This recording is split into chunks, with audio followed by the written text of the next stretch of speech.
जय हिंद दोस्तों, आप सभी का स्वागत है जीके विद सक्सेस चैनल पर। लूसेंट मध्यकालीन इतिहास का एक बहुत ही महत्वपूर्ण चैप्टर दिल्ली सल्तनत को आज हम लोग कंप्लीट करेंगे। तो दिल्ली सल्तनत की बात करें तो इस पे स्थापित होने वाला पहला वंश गुलाम वंश था। गुलाम वंश की बात करें तो गुलाम वंश की स्थापना 1206 ईस्वी में कुतुबुद्दीन ऐबक ने किया था। वह गौरी का गुलाम था। ठीक है, तो गुलाम वंश की स्थापना किसने किया? कुतुबुद्दीन ऐबक ने। और अगर प्रश्न में पूछे वह किसका गुलाम था तो वह मोहम्मद गौरी का गुलाम था। गुलामों को फारसी में बंदगा कहा जाता है तथा इन्हें सैनिक सेवा के लिए खरीदा जाता था। कुतुबुद्दीन ऐबक ने अपना राज अभिषेक 24 जून 1206 ईस्वी को किया था। कुतुबुद्दीन ऐबक ने अपनी राजधानी लाहौर में बनाई थी। ठीक है, कुतुब मीनार की नींव कुतुबुद्दीन ऐबक ने डाली थी। दिल्ली का कुव्वतुल इस्लाम मस्जिद एवं अजमेर का 2.5 दिन का झोपड़ा नामक मस्जिद का निर्माण ऐबक ने करवाया था। कुतुबुद्दीन ऐबक को लाख बख्श भी कहा जाता है क्योंकि वह लाखों का दान देने वाला या गरीबों को लाखों में दान किया करता था, इसलिए उसे लाख बख्श की उपाधि दी जाती है। यहाँ पर हम मंगोल की बात करें, मंगोल कौन थे? तो मंगोल चीन के उत्तर में गोबी के रेगिस्तान के निवासी थे। वह एक घूमने फिरने वाली अर्ध जाति थी, अर्ध सभ्य जाति थी तथा उनका मुख्य पेशा घोड़ा और अन्य पशुओं का पालन करना था। वे बहुत गंदे रहते थे तथा सभी प्रकार के मांस खाते थे। उनमें स्त्री विषयक नैतिकता का सर्वथा अभाव था। यद्यपि माँ का सम्मान करते थे, वे विभिन्न कबीलों में बटे थे। उन्हीं कबीलों में से एक में 1163 ईस्वी में तेमुचिन उर्फ चंगेज खां का जन्म हुआ, जिसे महान और शापित दोनों पुकारा गया। इसके पिता येसुगई बहादुर था।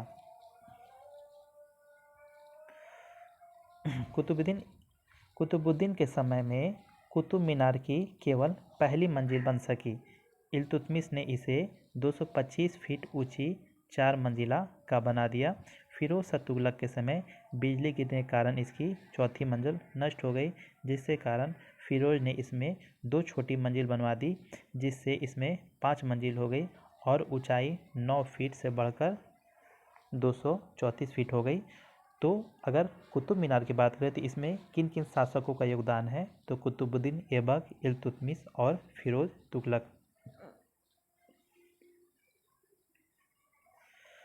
प्राचीन नालंदा विश्वविद्यालय को ध्वस्त करने वाला ऐबक का सहायक सेनापति बख्तियार खिलजी था। तो नालंदा विश्वविद्यालय को किसने ध्वस्त किया था? वो बख्तियार खिलजी किया था।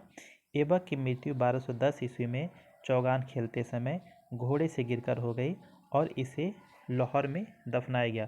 तो अक्सर प्रश्न देखने को मिलता है कि कुतुबुद्दीन ऐबक की मृत्यु कौन सा खेल खेलने के दौरान हुई थी? तो चौगान खेलते समय घोड़े से गिरने से हुई थी।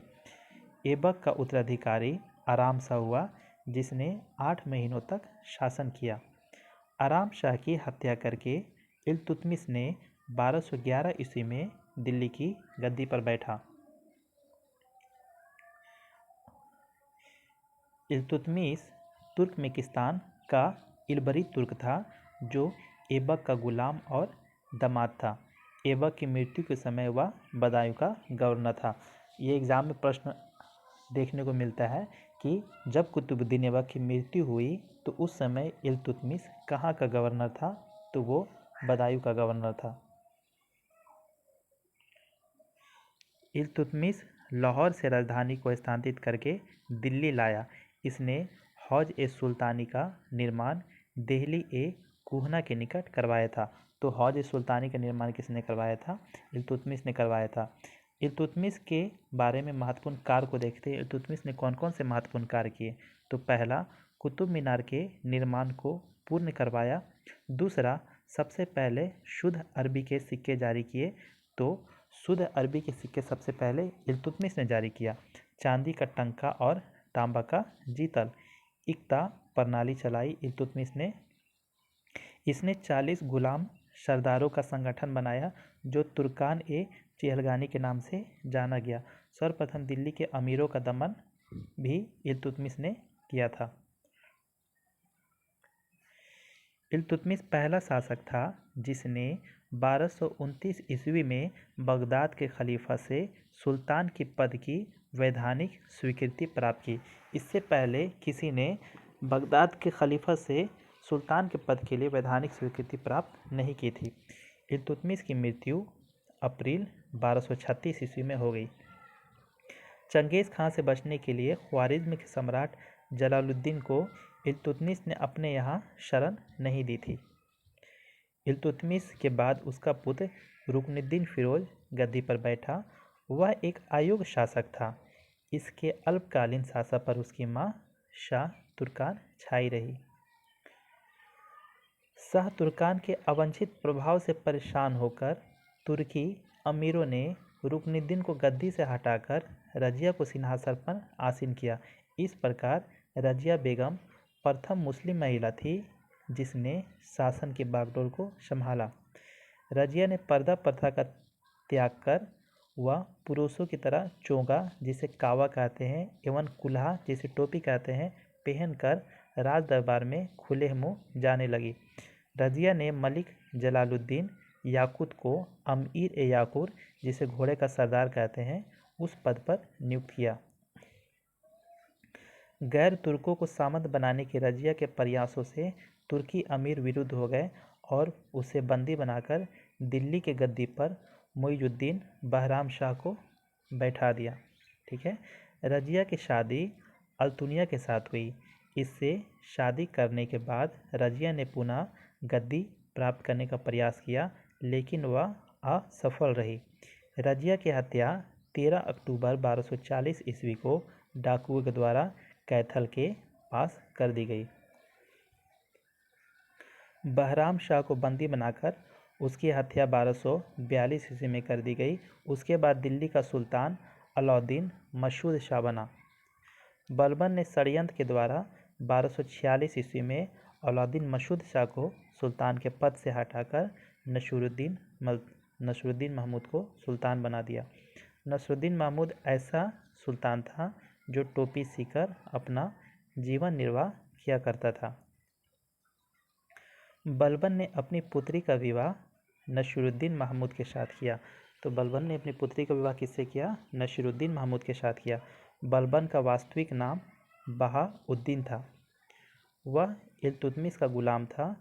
तुर्कान चहलगानी का विनाश बलबन ने किया था। तो तुर्कान चहलगानी क्या है? ठीक है, तो इसको इल्तुतमिश के द्वारा बनाया गया था और बलबन ने इसका विनाश कर दिया। बलबन ने 1266 ईस्वी में गयासुद्दीन बलबन के नाम से दिल्ली के गद्दी पर बैठा। यह मंगोलों के आक्रमण से दिल्ली की रक्षा करने में सफल रहा। सीरी नामक नया नगर बलबन ने बसाया था।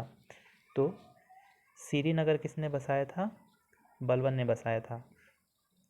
राज दरबार में सिजदा एवं पैबोस की प्रथा की शुरुआत बलबन ने की थी। बलबन ने फारसी रीति रिवाज पर आधारित नौरोज, जिसे फारसी साल का पहला दिन कहते हैं, उत्सव को प्रारंभ किया था। नौरोज उत्सव को किसने प्रारंभ किया था? बलबन ने। अपने विरोधियों के प्रति बलबन ने कठोर लौह एवं रक्त की नीति का पालन किया। नसरुद्दीन महमूद ने बलबन को उलुग खां की उपाधि प्रदान की। तो बलबन को उलुग खां की उपाधि किसने प्रदान की थी? नसरुद्दीन महमूद ने। बलबन आखेट अभियान के बहाने अपनी सेना को लंबी दूरी तक कवायद कराकर दुरुस्त रखता था। बलबन के दरबार में फारसी के प्रसिद्ध कवि अमीर खुसरो और अमीर हसन रहते थे। तो अक्सर प्रश्न देखने को मिलता है कि अमीर खुसरो किसके दरबार में रहते थे? तो वो बलबन के दरबार में रहते थे। और गुलाम वंश का अंतिम शासक शमसुद्दीन कैमुर्स था। तो शमसुद्दीन कैमुर्स के साथ ही गुलाम वंश का पतन हो गया और दिल्ली सल्तनत में गुलाम वंश के बाद अगला वंश खिलजी वंश स्थापित हुआ, जिसका कार्यकाल 1290 से 1320 ईस्वी है। गुलाम वंश के शासन को समाप्त कर 13 जून 1290 ईस्वी को जलालुद्दीन फिरोज खिलजी ने खिलजी वंश की स्थापना की। इसने किलो खरी को अपनी राजधानी बनाया था। तो जलालुद्दीन फिरोज खिलजी ने अपनी राजधानी किसे बनाया था? किलो खरी को। जलालुद्दीन की हत्या 1296 ईस्वी में उसका भतीजा व दामाद अलाउद्दीन खिलजी ने कड़ी मानिकपुर प्रयाग के निकट कर दी। 22 अक्टूबर 1296 में अलाउद्दीन दिल्ली का सुल्तान बना। अलाउद्दीन के बचपन का नाम अली तथा गुरशाप था। तो प्रश्न देखने को मिलता है कि अलाउद्दीन के बचपन का नाम क्या था? तो अली तथा गुरशाप था।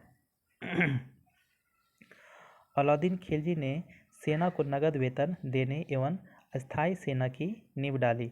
दिल्ली के शासकों में अलाउद्दीन खिलजी के पास सबसे विशाल अस्थायी सेना थी। तो यहाँ पर 2 पॉइंट ये है कि नगद वेतन, सेना को नगद वेतन देने की किसने शुरुआत किया और अस्थायी सेना रखने की नींव किसने रखी? तो दोनों अलाउद्दीन खिलजी ने रखी। हम यहाँ पर अमीर खुसरो को देखते हैं।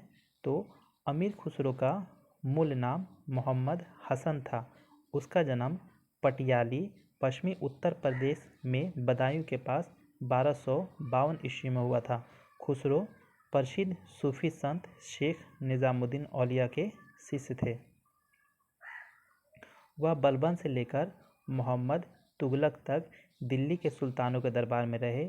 इन्हें तोताए हिंद या भारत का तोता के नाम से जाना जाता है। सितार एवं तबले के आविष्कार का श्रेय अमीर खुसरो को ही दिया गया है। इन्होंने ही भारतीय संगीत में कव्वाली गायन को प्रचलित किया। साथ ही इन्हें कई प्रकार के आधुनिक राग जैसे तिलक, साज, गिरी, सरपदा आदि को प्रचलित करने का श्रेय प्राप्त है।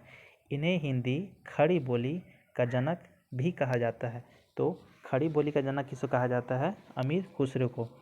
इनकी रचना दीवान, फारसी कविताओं में संग्रह है, नूह, शिपेदार, मसनवी देवल, रानी खिज्र खां, दुखद प्रेम कथा। ठीक है, तो ये सब अमीर खुसरो की रचना है।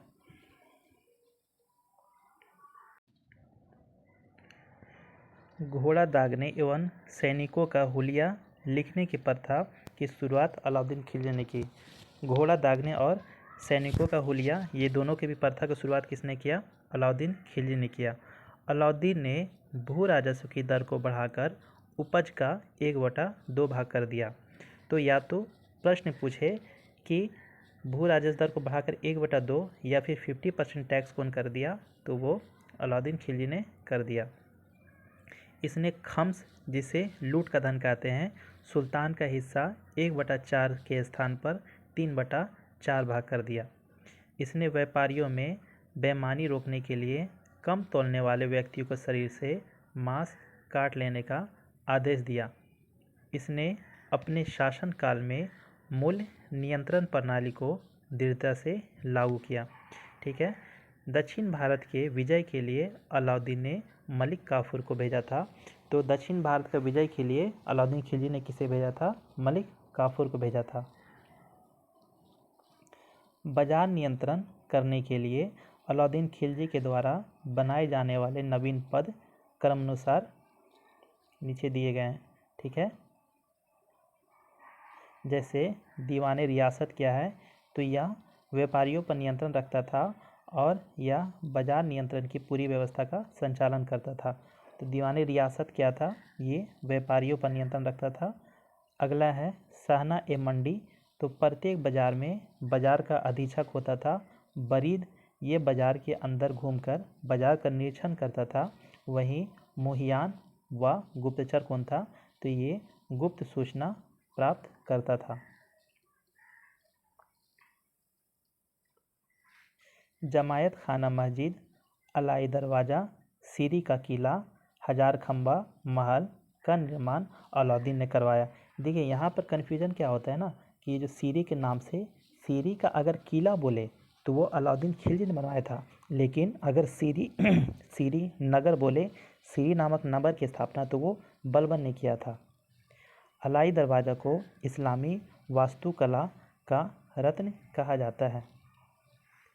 दैवी अधिकार के सिद्धांत को अलाउद्दीन ने चलाया था। सिकंदर ए शानी की उपाधि से स्वयं को अलाउद्दीन खिलजी ने विभूषित किया था। तो सिकंदर ए शानी या फिर द्वितीय सिकंदर किसे कहा जाता है? तो अलाउद्दीन खिलजी को कहा जाता है। अलाउद्दीन ने मलिक याकूब को दीवाने रियासत नियुक्त किया था। अलाउद्दीन के द्वारा नियुक्त परवाना नवीस नामक अधिकारी परमिट जारी करता था। साहना ए मंडी क्या था? तो यहाँ खदानों को बिक्री हेतु लाया जाता था। और सराय ए अदल क्या है? तो यहाँ वस्त्र, शक्कर, जड़ी बूटी, मेवा, दीपक का तेल, अन्य निर्मित वस्तुओं के बिकने के लिए आती थी। अलाउद्दीन खिलजी की आर्थिक नीति की व्यापक जानकारी जियाउद्दीन बर्नी की कृति तारीख़ फ़िरोज़शाही से मिलती है। तो सबसे पहले तारीख़ फ़िरोज़शाही किसकी कृति है? ये बर्नी की कृति है। और इसमें क्या है? तो अलाउद्दीन खिलजी की आर्थिक नीति का इसमें जानकारी है।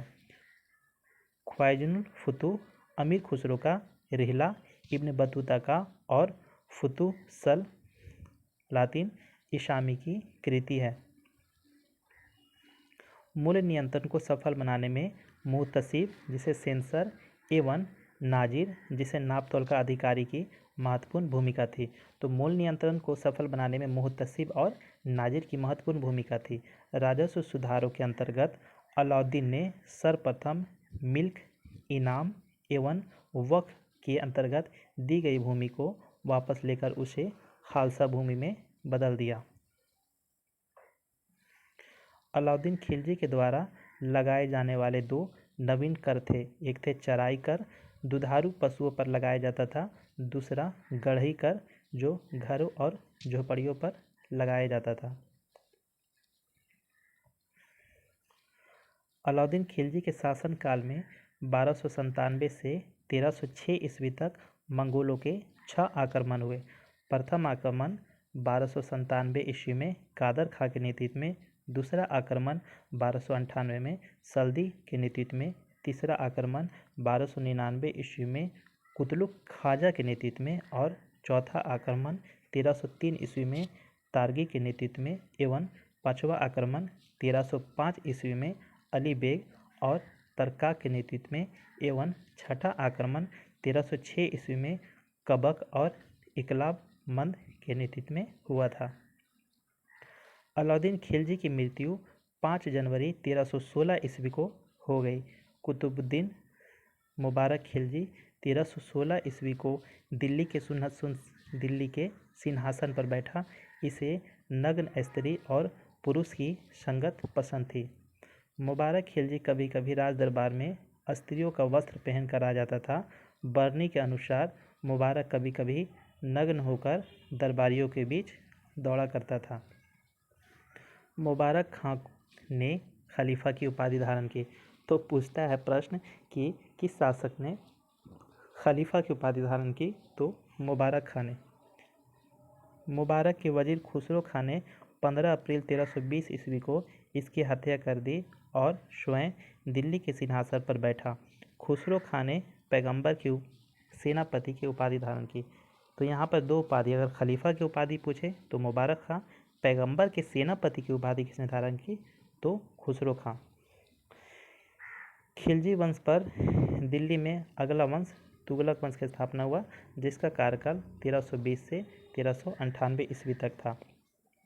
5 सितंबर 1320 ईस्वी को खुसरो खां को पराजित करके गाजी मलिक या तुगलक गाजी गयासुद्दीन तुगलक के नाम से 8 सितंबर 1320 ईस्वी को दिल्ली के सिंहासन पर बैठा। गयासुद्दीन ने अलाउद्दीन के समय में लिए गए अमीरों की भूमि को पुनः लौटा दिया। इसने सिंचाई के लिए कुएं एवं नहरों का निर्माण करवाया। संभवतः नहरों का निर्माण करने वाला गयासुद्दीन प्रथम शासक था। यहाँ पर मोहम्मद बिन तुगलक के द्वारा कुछ 4 योजनाएं हैं जो मोहम्मद बिन तुगलक ने लाया था। दुआब क्षेत्र में कर वृद्धि बढ़ाया था 1326-27 ईस्वी में। राजधानी परिवर्तन किया था 1326 से 27 ईस्वी में। सांकेतिक मुद्रा चलाया था 1329-30 में।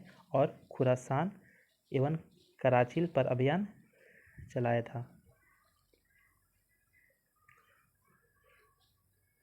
तो गियासुद्दीन तुगलक की बात करें तो गियासुद्दीन तुगलक ने दिल्ली के समीप स्थित पहाड़ियों पर तुगलकाबाद नाम का एक नया नगर स्थापित किया। रोमन शैली में निर्मित इस नगर में एक दुर्ग का निर्माण भी हुआ और इस दुर्ग को छप्पन कोट के नाम से जाना जाता है। गियासुद्दीन तुगलक की मृत्यु 1325 ईस्वी में बंगाल के अभियान से लौटते समय जूना खां द्वारा निर्मित लकड़ी के महल में दबकर हो गई। गियासुद्दीन के बाद उलुग खां या जूना खां मोहम्मद बिन तुगलक के नाम से 1325 ईस्वी में दिल्ली के सिंहासन पर बैठा। तो गियासुद्दीन तुगलक के बाद अगला शासन आया मोहम्मद बिन तुगलक के। मध्यकालीन सभी सुल्तानों में मोहम्मद बिन तुगलक सर्वाधिक शिक्षित, विद्वान एवं योग्य व्यक्ति था। मोहम्मद बिन तुगलक को अपनी सनक भरी योजनाओं, क्रूर कृत्यों एवं दूसरे के सुख दुख के प्रति उपेक्षा भाव रखने के कारण स्वप्नशील, पागल एवं रक्त पिपासु कहा गया। तो प्रश्न पूछता है कि रक्त पिपासु किसे कहा जाता है? मोहम्मद बिन तुगलक को। स्वप्नशील किसे कहा गया? मोहम्मद बिन तुगलक को। मोहम्मद बिन तुगलक ने कृषि के विकास के लिए अमीर कोही नामक एक नवीन विभाग की स्थापना की। तो अमीर कोही किससे संबंधित है? कृषि से संबंधित है। और किसके समय आया? मोहम्मद बिन तुगलक के समय आया।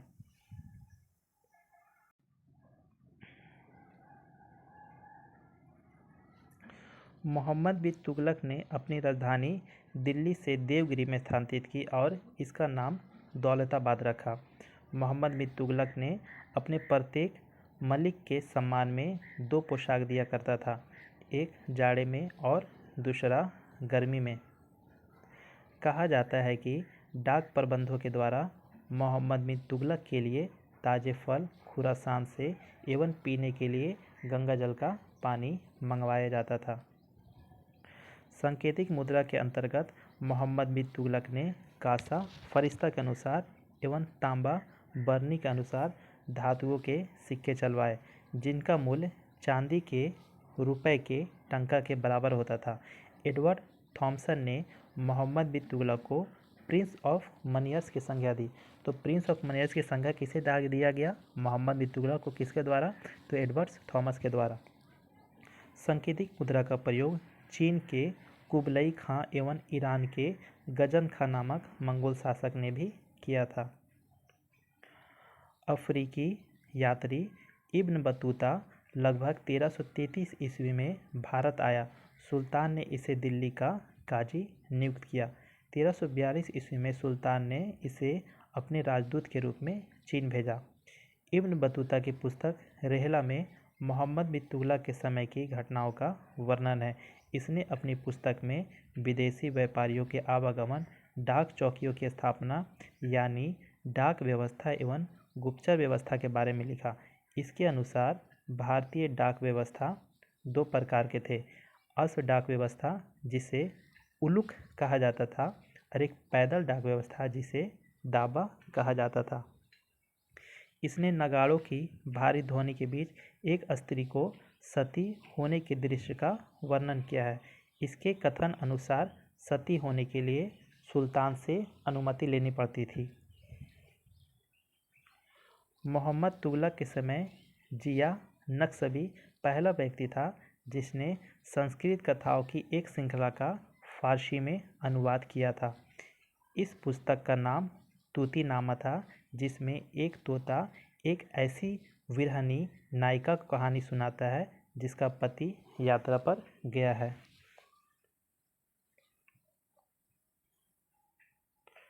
मोहम्मद तुगलक ने जिन प्रभु सूरी नामक जैन साधु को अपने दरबार में बुलाकर सम्मान प्रदान किया था।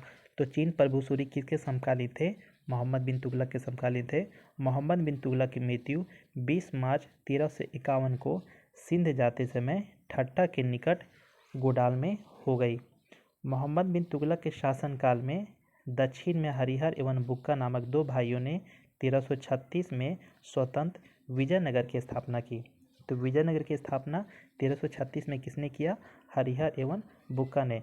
महाराष्ट्र में अलाउद्दीन बहमन शाह ने 1347 ईस्वी में स्वतंत्र बहमनी राज्य की स्थापना की। मोहम्मद बिन तुगलक की मृत्यु पर इतिहासकार बदायूनी लिखता है कि अंततः लोगों को उससे मुक्ति मिल गई और उसे लोगों से। मोहम्मद बिन तुगलक शेख अलाउद्दीन का शिष्य था। वह सल्तनत का पहला शासक था जो अजमेर में शेख मोइनुद्दीन चिश्ती के दरगाह और बहराइच में सलार मसूद गाजी के मकबरे में गया। मोहम्मद बिन तुगलक ने बदायूं में मीरन मुल्हिम, दिल्ली में शेख निज़ामुद्दीन औलिया और मुल्तान में शेख रुकनुद्दीन, अजूधन में शेख मुल्तान आदि संतों के कब्र पर मकबरे बनवाए। फिरोज तुगलक राज्याभिषेक ठड्डा के निकट 20 मार्च 1351 ईस्वी में हुआ। पुनः फिरोज का राज्याभिषेक दिल्ली में अगस्त 1351 में हुआ। खलीफा के द्वारा इसे कासिम अमीर उल मोमिनीन की उपाधि दी गई। राजस्व व्यवस्था के अंतर्गत फिरोज ने अपने शासनकाल में 24 कष्टदायक करों को समाप्त कर केवल 4 प्रकार के कर खराज, लगान के रूप में खम्स, युद्ध में लूटा गया माल, जजिया और ज़कात को वसूल करने का आदेश दिया। तो फिरोज शाह तुगलक ने क्या किया कि 24 प्रकार के जो कर थे समाप्त करके 4 प्रकार का कर वसूलने का आदेश दिया। फिरोज तुगलक ब्राह्मणों पर जजिया लागू करने वाला पहला मुसलमान शासक था। फिरोज तुगलक ने एक नया कर सिंचाई कर भी लगाया जो उपज का 1/10 भाग था। फिरोज तुगलक ने 5 बड़ी नहरों का निर्माण करवाया। फिरोज तुगलक ने 300 नए नगर की स्थापना की। इसमें हिसार, फिरोजाबाद, फतेहाबाद, जौनपुर, फिरोजपुर प्रमुख हैं। इसके शासनकाल में खिजराबाद, टोपरा गांव एवं मेरठ से अशोक के 2 स्तंभों को लाकर दिल्ली में स्थापित किया। टोपरा स्थित अशोक स्तंभ के परिवहन का चित्रित वर्णन सीरत ए फिरोज शाही, इसका लेखक अज्ञात है, उसमें मिलता है।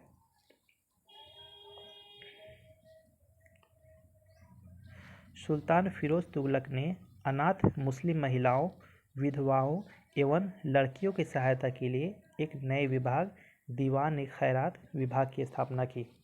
सल्तनतकालीन सुल्तानों के शासनकाल में सबसे अधिक दासों की संख्या करीब 1,80,000 फिरोज तुगलक के समय थी। तो दासों की संख्या सबसे ज़्यादा किसके समय था? तो फिरोज शाह तुगलक के समय था। दासों की देखभाल के लिए फिरोज ने एक नया विभाग दीवान-ए-बंदगान की स्थापना की। इसने सैन्य पदों को वंशानुगत बना दिया। इसने अपनी आत्मकथा फुतूहत-ए-फिरोजशाही की रचना की।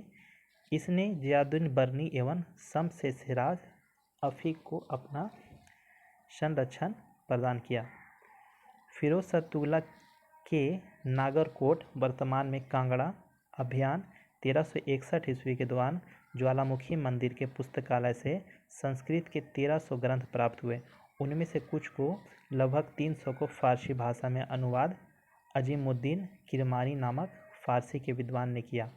संस्कृत से फारसी भाषा में अनुवादित सबसे महत्वपूर्ण ग्रंथ दलायल-ए-फिरोजशाही थी, जो दर्शन और नक्षत्र विज्ञान से संबंधित ग्रंथ था।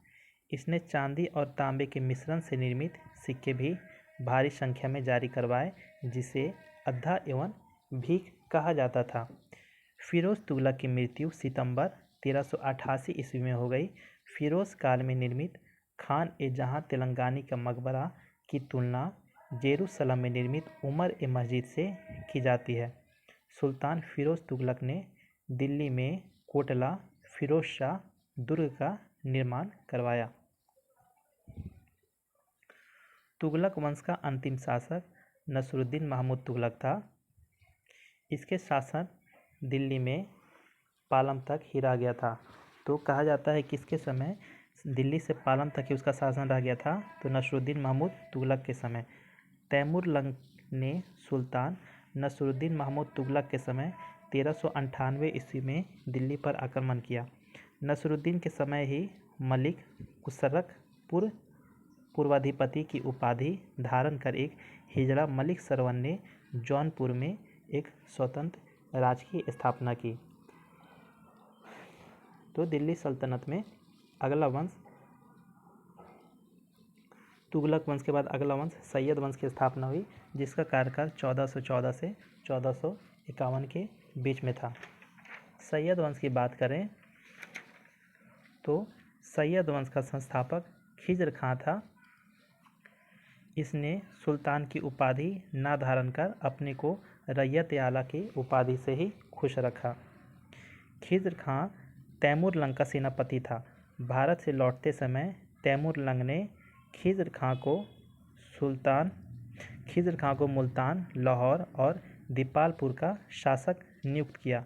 खिज्र खां नियमित रूप से तैमूर के पुत्र शाहरुख को कर भेजता था।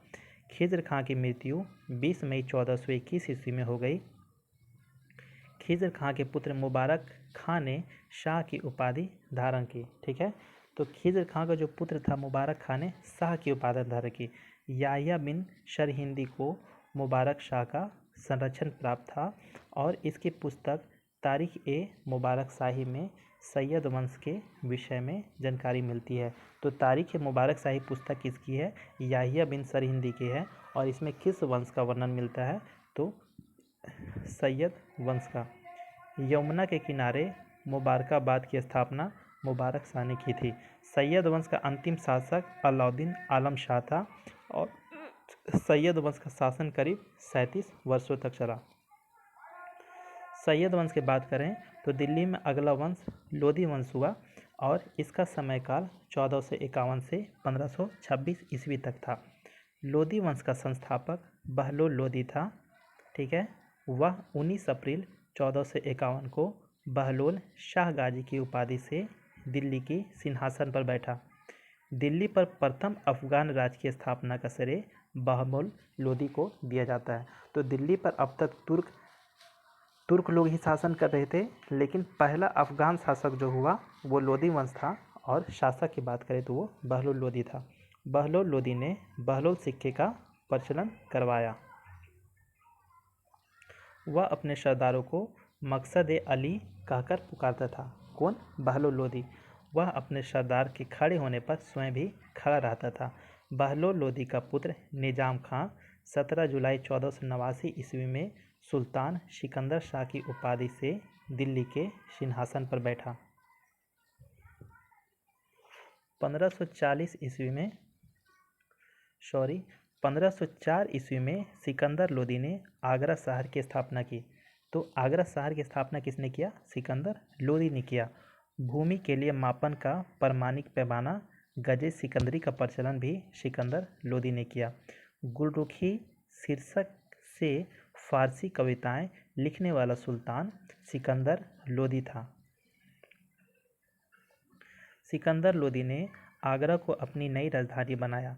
इसने आदेश पर संस्कृत के एक आयुर्वेद ग्रंथ का फारसी में फरहंगे सिकंदरी के नाम से अनुवाद हुआ। इसने नगरकोट के ज्वालामुखी मंदिर की मूर्ति को तोड़कर उसके टुकड़ों को कसाईयों को मांस तोड़ने के लिए दे दिया।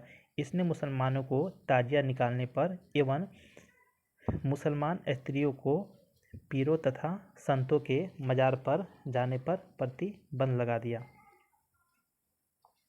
गले की बीमारी के कारण सिकंदर लोधी की मृत्यु 21 नवंबर 1517 ईस्वी में हो गया और इसी दिन इसका पुत्र इब्राहिम शाह की उपाधि से आगरा के सिंहासन पर बैठा। संभवतः दिल्ली के सुल्तानों में सिकंदर लोधी प्रथम सुल्तान था जो हिंदुओं के त्योहारों पर मुख्यतः होली में भाग लेता था। तो होली में कौन सा भाग लेता था? वो सिकंदर लोधी था। दिल्ली की मोट मस्जिद सिकंदर लोधी के प्रधानमंत्री मियां भोज ने 1505 ईस्वी में बनवाया था। 21 अप्रैल 1526 ईस्वी को पानीपत का प्रथम युद्ध में इब्राहिम लोधी को बाबर ने पराजित किया। इब्राहिम लोधी बाबर से हार गया और इस युद्ध में वह मारा गया। बाबर को भारत पर आक्रमण करने के लिए निमंत्रण पंजाब के शासक दौलत खां लोधी और इब्राहिम लोधी के चचा आलम खां ने दिया था। सल्तनतकालीन शासन व्यवस्था की हम अगर बात करें तो केंद्रीय शासन का मुखिया सुल्तान होता था। बलबन और अलाउद्दीन के समय अमीर प्रभावहीन हो गए थे। अमीरों का महत्व चर उत्कर्ष पर था। लोदी वंश के शासनकाल में सल्तनत काल में मंत्री परिषद को मजलिस ए खलवत कहा गया। मजलिस ए खास में मजलिस ए खलवत की बैठक होती थी। बार ए खास क्या है? तो इसमें सुल्तान सभी दरबारियों, खानों, अमीरों, मालिकों और अन्य रईसों को बुलाता था। बार आजम क्या है? तो सुल्तान राजकीय कार्यों का अधिकांश भाग पूरा करता था। सल्तनत काल में दीवान रियासत धार्मिक मामला, पवित्र स्थानों तथा योग विद्वानों और धर्म पराने लोगों को वजीफा देता था। इसका अध्यक्ष प्रमुख सदर होता था, जो साधारण प्रधान काजी होता था। यह न्याय विभाग का भी अध्यक्ष होता था। दीवान इंसाफ नामक विभाग राज्य के पत्राचार से संबंध रखता था। मंत्री और उससे संबंधित विभाग की बात करें तो वजीर या प्रधानमंत्री जो होता था, ये राजस्व विभाग का प्रमुख होता था। मुशरिफ ए ममालिक प्रांतों और अन्य विभागों से प्राप्त आय व्यय का लेखा जोखा करता था। मजमुआदार उधार दिए गए धन का हिसाब रखता था। खजीन कोषाध्यक्ष होता था। अर्ज ए ममालिक दीवान अर्ज अथवा सैन्य विभाग का प्रमुख होता था। सद्र उस सुदूर धर्म विभाग अथवा दान विभाग का प्रमुख होता था। काजी उ कजात सुल्तान के बाद न्याय का सर्वोच्च अधिकारी होता था। बरीद ए मुबालिक ये गुप्तचर विभाग का प्रमुख अधिकारी होता था। वकील ए दर सुल्तान की व्यक्तिगत सेवाओं की देखभाल करता था। दीवान खैरात दान विभाग, दीवान बंदगान दास विभाग और दीवान इश्तिहाक ये पेंशन विभाग का मंत्री होता था। दीवान मुस्तखराज ये वित्त विभाग से संबंधित मंत्री होता था और इसे बनाने वाला सुल्तान अलाउद्दीन खिलजी था। दीवान कोही विभाग इसने बनवाया था मोहम्मद बिन तुगलक और ये कृषि विभाग से संबंधित था। दीवान अर्ज ये सैन्य विभाग से संबंधित था और इसे बलबन ने बनाया था। दीवान बंदगान ये दास विभाग से संबंधित था, फिरोज शाह तुगलक के द्वारा बनाया गया था। दीवान खैरात ये फिरोज शाह तुगलक के द्वारा और दीवान इश्तिहाक ये भी फिरोज तुगलक के द्वारा बनाया गया था। साम्राज्य के विभिन्न भागों में चल रही गतिविधियों की पूर्ण जानकारी के लिए दूतों की नियुक्ति की जाती थी। ये दूत बरीद कहलाते थे। शासक के सबसे ज़्यादा विश्वास पात्र लोग ही मुख्य बरीद के पत्र पर नियुक्त किए जाते थे। लोक निर्माण विभाग की स्थापना फिरोज शाह तुगलक ने की थी। यह विभाग नवरों, नहरों तथा सार्वजनिक भवनों का निर्माण करता था। सल्तनत अनेक प्रांतों में बटा हुआ था, जिसे इक्ता या सूबा कहा जाता था। यहाँ के शासन नायब या वली या मुफ्ती के द्वारा होता था। इक्ताओं को सिकों में विभाजित किया गया था, जहाँ का प्रमुख अधिकारी सिकदार होता था, जो एक सैनिक अधिकारी था। राजस्व व्यवस्था की बात करें तो उससे क्या था? मुसलमानों से लिया जाने वाला भूमि कर, खराज, गैर मुसलमानों से लिया जाने वाला भूमि कर, ज़कात, मुसलमानों से लिया जाने वाला धार्मिक कर जो संपत्ति का 40वां हिस्सा होता था, जजिया, गैर मुसलमानों का धार्मिक कर। खम्स की बात करें तो यह लूटे हुए धन, खानों अथवा भूमि में गड़े हुए खजानों से प्राप्त संपत्ति होती थी। इसका 1/5 भाग होता था, ठीक है, जिस पर सुल्तान का अधिकार था, तथा शेष 4/5 भाग पर सैनिकों अथवा खजानों को प्राप्त करने वाले व्यक्तियों का अधिकार होता था। परंतु फिरोज शाह तुगलक को छोड़कर अन्य सभी शासकों ने 4/5 हिस्सा स्वयं अपने लिए रखा। सुल्तान सिकंदर लोदी ने गड़े हुए खजाने से कोई हिस्सा नहीं लिया। सिकों को परगना में विभाजित किया गया था। आमिल परगने का मुख्य अधिकारी था और मुशरिफ लगान को निश्चित करने वाला अधिकारी। एक शहर या 100 गांवों के शासन की देखरेख अमीर शदा नामक अधिकारी करता था। प्रशासन की सबसे छोटी इकाई ग्राम होता था। ये इम्पोर्टेंट हो सकता है कि सबसे छोटी इकाई क्या थी? ग्राम होती थी। और ग्राम में सबसे अधिक प्रभावशाली लोग खुद जो छोटे जमींदार होते थे, मुकद्दम मुखिया होते थे। ग्राम का एक पटवारी होता था। सुल्तान अस्थायी सेना को खास खेल नाम दिया गया था। मंगोल सेना के वर्गीकरण की दशमलव प्रणाली को सल्तनत कालीन सैन्य व्यवस्था का आधार बनाया गया। सल्तनत काल में बारूद की सहायता से गोला फेंकने वाली मशीन को मंगलिक तथा आराध कहा जाता था। तो जो बारूद की सहायता से जो गोला फेंकता था उसे मंगलिक या आराध कहा जाता था। अलाउद्दीन खिलजी ने एकता प्रथा को समाप्त कर दिया। एकता प्रथा की शुरुआत इल्तुतमिश ने किया था, लेकिन इसको समाप्त किसने किया? अलाउद्दीन खिलजी ने। एकता प्रथा को दोबारा शुरू किसने किया? फिरोज शाह तुगलक ने। सल्तनत काल में अच्छी नस्ल के घोड़े तुर्की, अरब और रूस से मंगाए जाते थे। हाथी मुख्यतः बंगाल से मंगाए जाते थे। सल्तनत कालीन कानून शरीयत, कुरान एवं हदीस पर आधारित थी। यहाँ पर 10 अश्वरोही बराबर 1 सर खेल होता था। 10 सर खेल बराबर 1 सिपा सलार, 10 सिपा सलार बराबर 1 अमीर, 10 अमीर बराबर 1 मलिक और 10 मलिक बराबर 1 खान होता था। सरस्वती जो स्थान था ये किस लिए प्रसिद्ध था? तो अच्छी किस्म के चावल के लिए। अहिलवाड़ा व्यापारियों का तीर्थ स्थल के रूप में, सतगांव रेशमी रजाइयों के लिए, आगरा नील उत्पादन के लिए, बनारस सोने चांदी व जड़ी कलम के लिए।